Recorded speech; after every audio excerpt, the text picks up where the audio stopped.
I call this saving Gerald. While working in the cannery, I would visit George Wilson, who is a cannery mechanic. He taught me that electricity from the battery went to the key switch, the coil, and around the outer windings of the coil to the distributor points to ground. A magnetic field buildup would collapse over the inner windings of the coil when the points opened. This would induce 1,600 to 2,000 volts into the inner windings of the coil and go out the top of the coil to the top of the distributor cover and through the distributor rotor to the correct terminal and the correct cylinder spark plug. There is a condenser in front of the points to absorb self-induced voltage by the collapsing magnetic field. This knowledge came in handy with what happened the next year. It was time to put away our net, what we called the inside net, since it was used in the river and not in the ocean. In order to do this, the net had to be washed, cleaned of weeds in the ocean, and then cleaned of salt from the salt water. This way, the linen net doesn't rot while in storage. This is what Dad was starting to do by driving our boat between two islands out into the ocean. We would find a clean area in the ocean and throw out the net and pick the weeds off the net as it was reeled into the drum and the stern of the boat. Then it could be rinsed with fresh water as we pulled it off the drum up to the dock and dried on the net rack, and then stored in the net loft. A southeaster wind direction was beginning to pick up. The waves were rolling in as we rounded the tip of the island, and I reached for the radiophone switch and turned it on. A loud static sound emitted from the speaker. "Turn it off," yelled Dad, over the sound of the boat engine and the static. Suddenly, I faintly heard, "Mayday, Mayday," and I told Dad, I said, "Hey, Dad, I think I heard a Mayday on the phone." I never worried about his yelling. It was because he was partly deaf from boat engine roar. The radio speaker was pointed right at the back of his head, and he just had a loud voice. Now, if an adult yells, it's mental cruelty on harassment. No one thinks that this man had been awake for a week, fishing day and night, working hard in crappy weather, and still trying to complete the maintenance of his nets. I believe that people are more selfish now and don't put themselves in the other person's shoes to understand and be more considerate. Dad, being the man that he was, didn't hear it, but said, "Turn it up," and grabbed the microphone. "Is there someone calling Mayday?" Faintly we heard someone say, "Yes, I am. What is your location, 1020?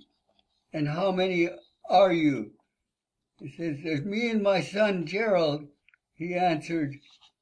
"How old is the boy?" Dad asked. "He's 5 years old," answered the skipper of the other boat. Dad looked at me and said, "Better get your life jacket on, son. You'll have to jump aboard and try to keep it afloat to the beach, and it will be easier to rescue you if you can. And another thing, the two of you could hold the boy up until I pick you up. If we get close into the rough sea, one of them could get squashed between the two boats trying to climb up.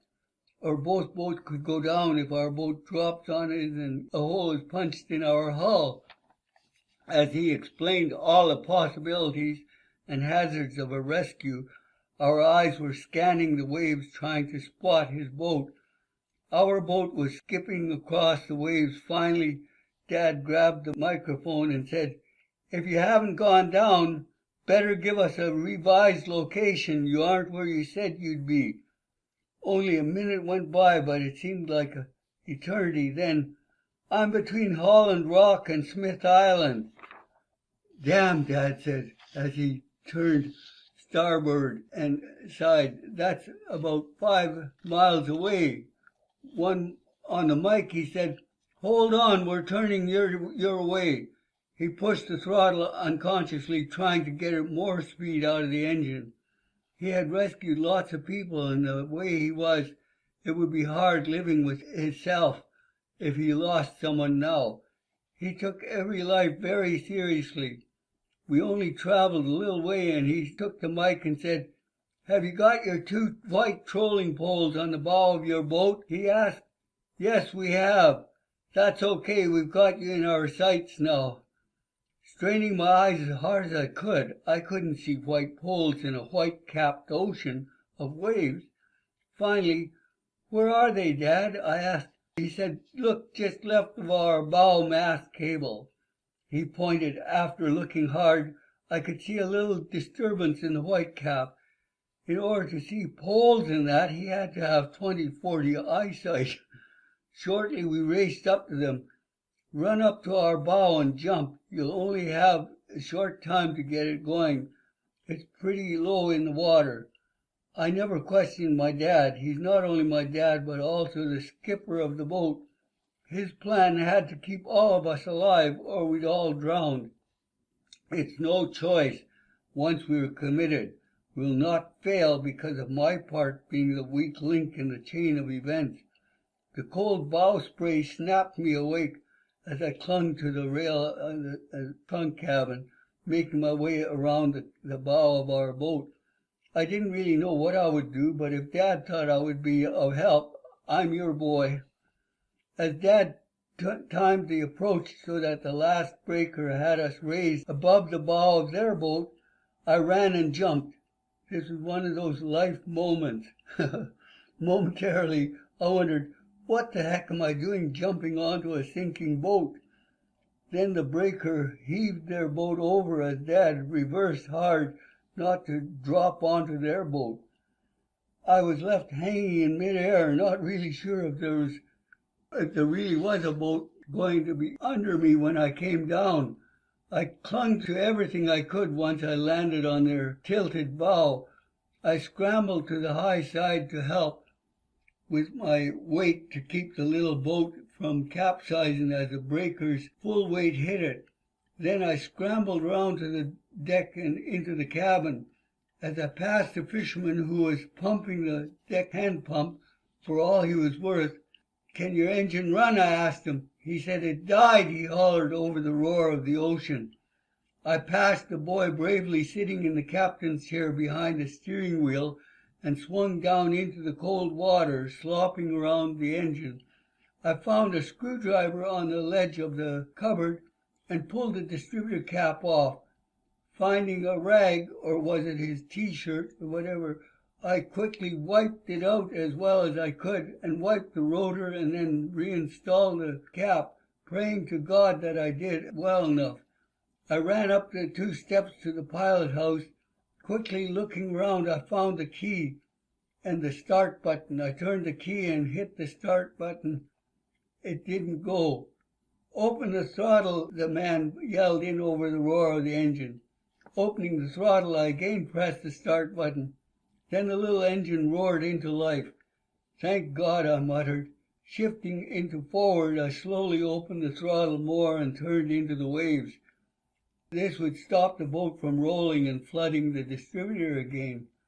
The radiophone startled me. "Don't hit the waves dead on, son. Your boat is smaller than ours. It'll dive right in and swamp." "Roger." I was feeling happier now that we were moving.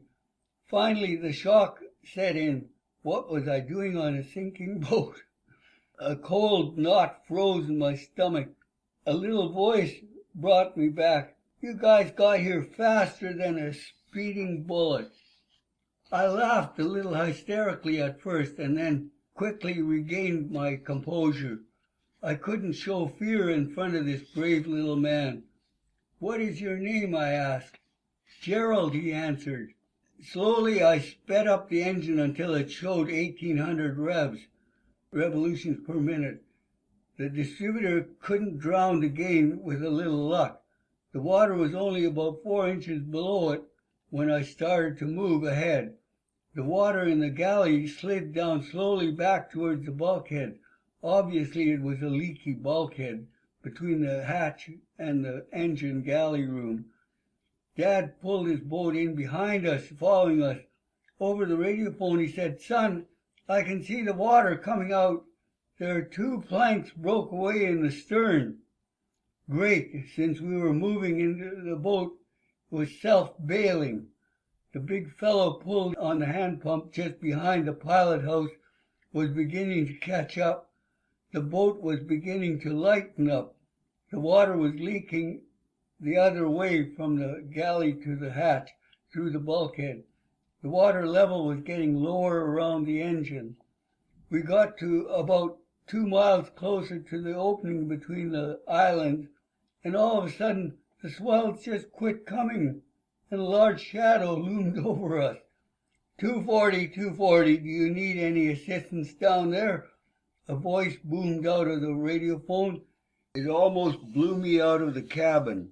I looked around, and the black wall to my left was the hull of the steel-hulled Spartan, a Bering Sea fishing boat, I believe a herring boat. He had a very powerful radiophone. No, thanks. My son is aboard the little boat. I believe they have it under control. We're going between the islands, and we'll try to beach it on the mud beach in the slough, Dad said. Hold it, skipper of the Spartan. Could you stay on that side for as long as possible? You're saving us from rolling in the swells. It's keeping our distributor dry, I quickly said. Roger, will do, boomed the skipper of the Spartan's voice. And he did. It wasn't more than 20 feet from the island before he reversed hard. At least it seemed that way. The Spartan almost bumped the rocks before he reversed. The skipper gave us as much protection as he could.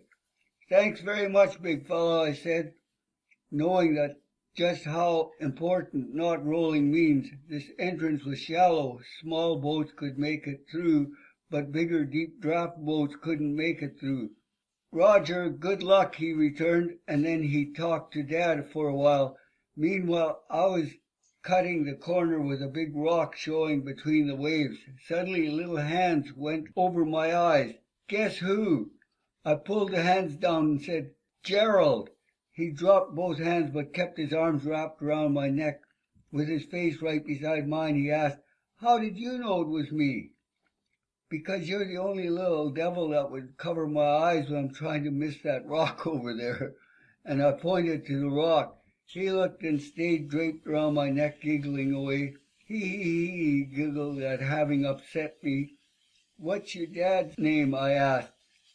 Victor, he answered. What's this? He asked, pointing down. I thought he was making a pretend animal or bird with his hand, since his thumb was pointing up. That's my story, and I'm sticking to it. I don't know, I said. What is it? A boat, silly. This is the boat that we're standing in. He giggled again. That's not fair. I'm trying to watch where I'm going. And I looked very sad. I got you. This was his joke of the trip. The sadder I looked, the funnier it was to him. The worst part was I wasn't really pretending. The radiophone broke the moment. 240, 240, this is North Pacific Ways. This is the 240. Go ahead, NP, responded Dad. We've heard your progress and we're lowering the waves. Your son should be able to just drive right on and we'll lift them right out of the water. Then they don't have to beach it and flop over. Roger, that's good news. Did you get that, son? Roger, the beach along here is pretty rocky, so that really makes my day a success. The Ways is in our end of the cannery, isn't it, Dad? Yes, but don't forget to swing wide, further towards the Sunnyside cannery. The bar comes quite a ways out. There was 4 canneries in the slough. Inverness was the first, a little left of the entrance through the islands. North Pacific, or NP, was the next one to the right of the entrance. Sunnyside and Cassiar were further along towards the mouth of the Skeena. As I rounded the last corner of the island, entering the slough, turning right, Victor came into the cabin, still puffing from pumping. I was just going to make a set out there for some food fish, he said. When I turned the boat to begin throwing out the net, I heard a bump. I knew I hit a deadhead, a submerged log. I didn't think that it was bad, so I just continued throwing out the net. Then Gerald came out and said, Dad, my toys can't float. "That's okay, son. They're not supposed to float." And then it struck me he was playing in the galley. After I ran in and checked, I cut off the net and sent a mayday for help. A wave rolled the boat sideways and the engine coughed and stalled, so I started pumping for all that I was worth. I didn't think that anyone would be out in this weather on Saturday, but I'm sure glad that you guys were. The electric bilge pump quit working as well. I guess the wiring drowned and the shorted out. When you first called, I looked back out of the door and saw Lorelite. That's why I said between Lorelite and Smith Island. The second time you called, I realized my mistake when I saw Holland Rock. Victor was so tired from hard work and excited from the close call that he was just saying anything that came to mind. About that time we reached the waves and drove on. They were sure efficient at guessing how deep the water to lower the waves. They barely started to lift and I felt it touch the keel of the boat. I just ran off the stern and jumped onto the bow of Dad's boat, the 240, and we took off again. We still had to wash the net and it was getting late. Dad wanted the slime and jellyfish off the net. We were just going around the inside corner of the island when we heard Victor calling on the radiophone, "Who were those people that rescued us?" Dad said to me, "Don't say anything. That's just what we have to do. We don't need a pat on the head for doing what we can when people are in trouble." On the phone he said, "No one say anything. We were just lucky enough to be there and be able to help." He told me that's just the way people on the coast are. He looked down at my feet and said, "Better go in and change your jeans and socks. The galley water had engine oil in it. It'll burn your skin if you don't get washed off soon." I looked down. He was right again. I didn't realize my feet were cold in all the excitement. I went down to our galley and changed, washing off as I did so. I thought, man, my dad is an unbelievable person. I had no idea just how hard the ocean rescue is. Dad's strength, courage, and ability to plan a course or strategy were what made the difference between a successful rescue and all of us drowning, and he was right.